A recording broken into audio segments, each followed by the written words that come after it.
The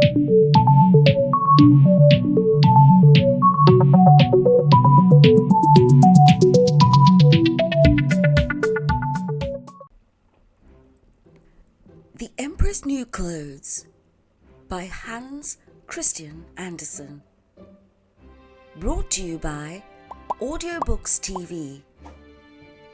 Narrated by Ria.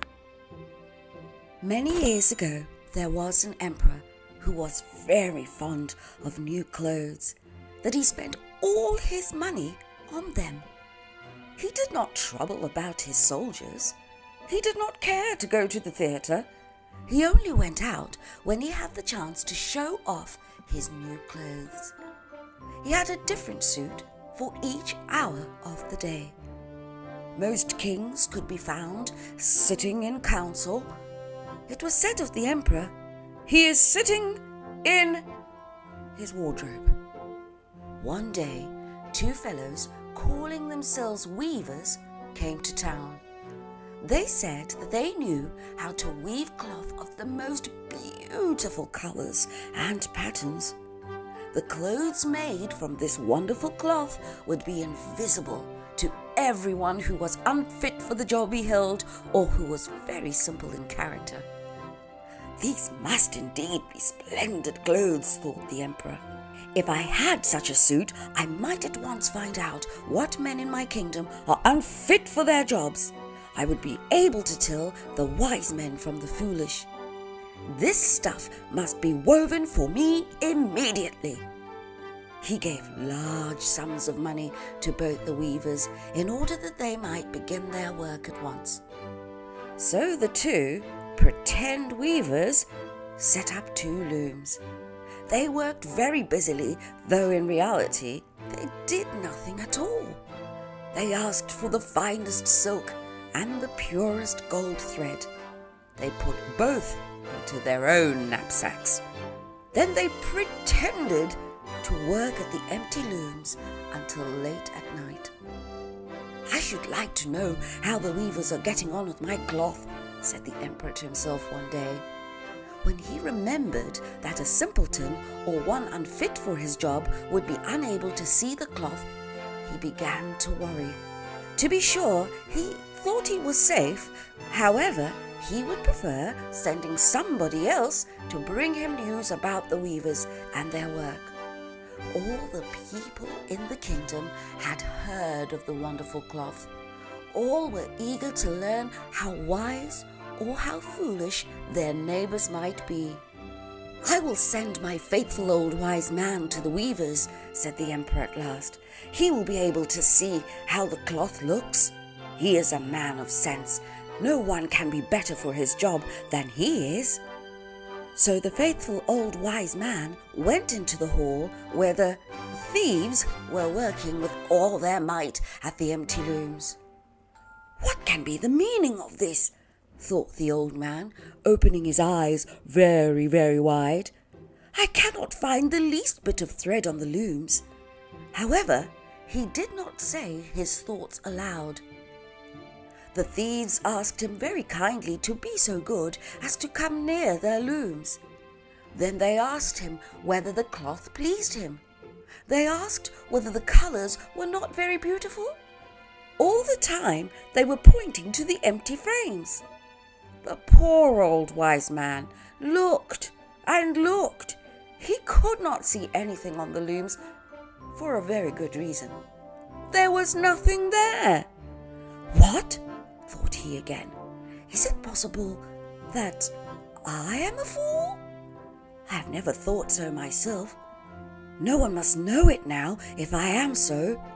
Can it be that I am unfit for my job?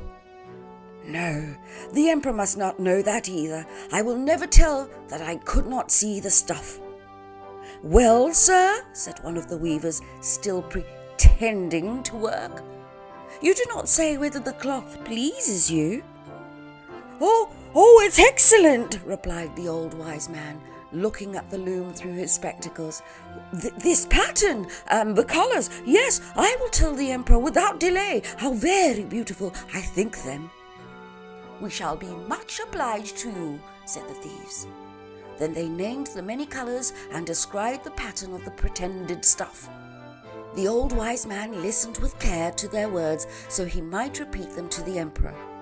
The thieves asked for more silk and gold, saying that it was necessary to complete what they had begun. Once again, they put all that was given them into their knapsacks. They went on working with as much effort as before at their empty looms. The emperor soon sent another man from his court to see how the weavers were getting on. Now he wanted to know if the cloth would soon be ready. It was just the same with this gentleman as it was with the wise man. First he looked closely at the looms on all sides. He could see nothing at all but the empty frames. "Does not the stuff appear as beautiful to you as it did my lord the wise man?" asked the thieves of the emperor's second adviser. "I am not stupid," thought the man. "It must be that I am not fit for my good job. That is very odd. However, no one shall know anything about it." And so he praised the stuff he could not see. He declared that he was happy with both colours and patterns. "Indeed, Imperial Majesty," he said to his emperor when he returned, "the cloth which the weavers are preparing is extraordinarily magnificent." The whole city was talking of the splendid cloth which the emperor had ordered to be woven. Finally, the emperor himself wished to see the costly material while it was still in the loom. He took many officers of the court and the two honest men who had already admired the cloth. As soon as the weavers saw the emperor approach, they went on working faster than ever, although they still did not pass even one thread through the looms. "Is not the work absolutely magnificent?" said the two officers of the crown already mentioned. "If your majesty will only be pleased to look at it. What a splendid design! What glorious colours!" And at the same time, they pointed to the empty frames, for they imagined that everyone else could see this exquisite piece of workmanship. "How is this?" said the emperor to himself. "I can see nothing. This is indeed a terrible affair. Am I a simpleton, or am I unfit to be an emperor? That would be the worst thing that could happen. Oh, the cloth is charming," he said aloud. "I approve of it completely." He smiled most graciously and looked closely at the empty looms. No way would he say that he could not see what two of his advisers had praised so much. Everyone with the emperor now strained his or her eyes, hoping to discover something on the looms, but they could see no more than the others. Nevertheless, they all exclaimed, "Oh, how beautiful!" and advised His Majesty to have some new clothes made from this splendid material for the parade that was planned. "Magnificent! Charming! Excellent!" was called out on all sides. Everyone was very cheerful. The emperor was pleased. He presented the weavers with the emblem of an order of knighthood. The thieves sat up the whole night before the day on which the parade was to take place. They had 16 lights burning so that everyone might see how anxious they were to finish the emperor's new suit. They pretended to roll the cloth off the looms. They cut the air with their scissors and sewed with needles without any thread in them. "See," they cried at last, "the emperor's new clothes are ready." The emperor, with all the grandees of his court, came to the weavers. The thieves raised their arms as if in the act of holding something up. "Here are your Majesty's trousers. Here is the scarf. Here is the mantle. The whole suit is as light as a cobweb.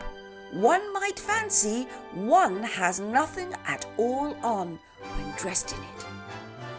"Yes, indeed," said all the courtiers, although not one of them could see anything of this special cloth.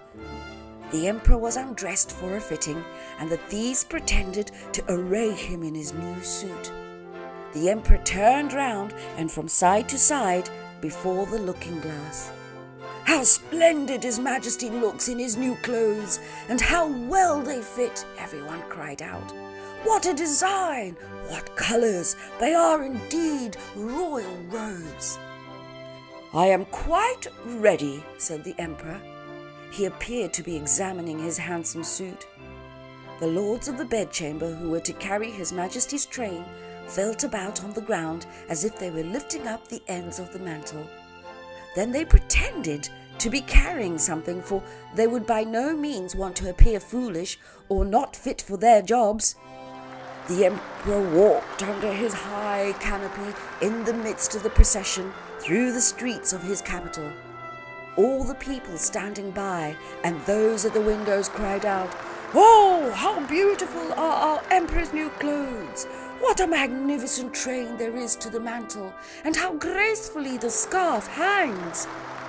No one would admit these much-admired clothes could not be seen, because in doing so, he would have been saying he was either a simpleton or unfit for his job.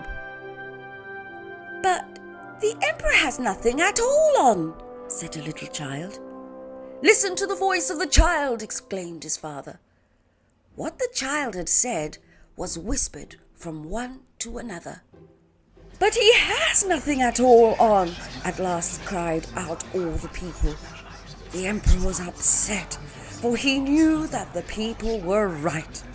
However, he thought the procession must go on now. The lords of the bedchamber took greater pains than ever to appear holding up a train, although in reality there was no train to hold, and the emperor walked on in his underwear.